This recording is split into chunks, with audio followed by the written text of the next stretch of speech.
very popular demand, we're going to be continuing our cheap versus expensive series. So today we're going to be covering a number of different tests. These include things like how much air is in the bag, how crunchy the chips are, and obviously a taste test at the end. So as far as our price goes, we paid £1.25 for our cheaper option here, and we paid £2 for our expensive one, so quite the difference. So with all that being said, let's get started with our first test, having a look at air to chip ratio in these bags. So at this point you might be wondering, how exactly are we going to measure the air in the bags? Well, we're going to use this thing. So what we've got here is essentially a cup inside a cup with water filled in. When I blow air into this tube, watch what happens. So you can see we're measuring the amount of air that basically fills into that space, and we can see that because the water's displaced. Now let's do the same thing with our chip bags and see exactly how much air they contain. So starting with our cheap option, it says 150 grams of chips in the bag. Let's see exactly how much air that relates to. Let's squash our bag down there and see exactly how much air is in this. In 3, 2, 1. Whoa, that's quite a lot. So we've just reached our chips now, and it's about the whole cup under there of air. So there's quite a lot of air in here. Let's see how our expensive one compares. So before we do the test, there's actually less chips in here. It's only 130 grams compared to 150 grams. So let's do the test anyway and see how it compares. In 3, 2, 1. There's a similar amount of air in both. And to give you a sense of chippage in each one, let me show you without the bag. So in 3, 2, 1. So we can see significantly more in the cheap one than there is in the expensive. Yeah, quite a lot. So I think we're starting off with an early win for cheap on that round. Let's move on to our next test, so we'll have a look at the crunch on each one. So let's start off with our cheap option in 3, 2, 1. Now let's move on to our expensive and see what the crunch is. In 3, 2, 1. So just had a look at the results quickly, and cheap won with an astonishing 75 decibels, which is quite loud, which is around as loud as a washing machine, if not a bit louder. So for this next test, what we're going to do is called an alcohol precipitate test. This will give us a little bit of an indication as to which one has more oil in the chips. So we'll put these into there first, and let's put the same weight into the other one. Now let's cover these both with some pure ethanol. Watch what happens when I pour these into water in 3, 2, 1.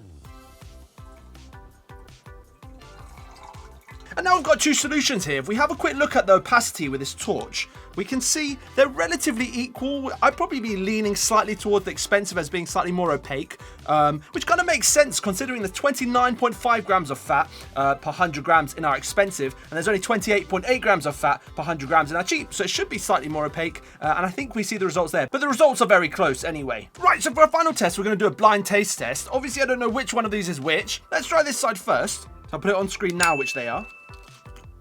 Okay. Crunchy, salty, crispy. Let's try this side.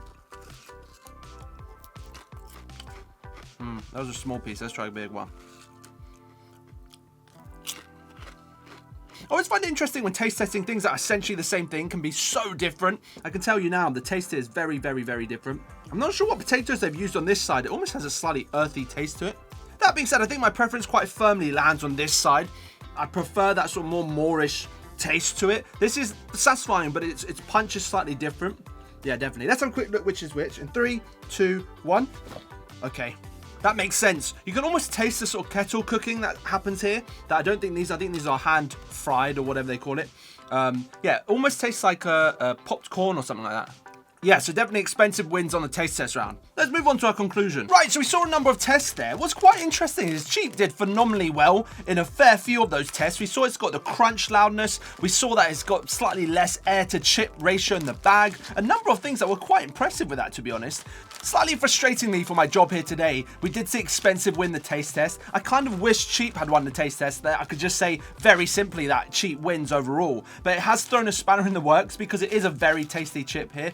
And I think it is a fair bit more tasty than our cheap option is. Taking that all into account, is it really worth paying double the price then for the expensive as it is for the cheap? Obviously £1.25 here and £2 here. My general sense of it at the moment is that we just can't exclude the fact that cheap won a fair number of those tests today that we saw expensive didn't perform quite as well on. So I think with that being said, I'm leaning towards the cheaper option. Not only did it win on a number of other tests, it also cost less money. So sorry Kettle chips, cheap wins. Very cool. Right, so we got some interesting results today. Obviously, we saw that Cheat won the test overall.